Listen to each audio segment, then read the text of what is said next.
একে অপরের জন্য বলেই তো পৃথিবীটা আজ এত সুন্দর। গুরুজনরা বলেছেন তো একটি কথা, সবার উপরে মনুষ্যত্ব, তাহার উপর নেই।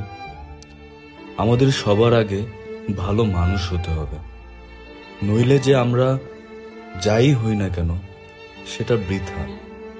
একে অপরের ব্যথায় ব্যথিত হতে হবে। আমরা যে যে পেশারই হই না কেন, আমাদের এই সুন্দর দেশটির যে কোনো দুর্যোগে সকলে মিলে কাঁধে কাঁধ মিলিয়ে যুদ্ধ করতে হবে।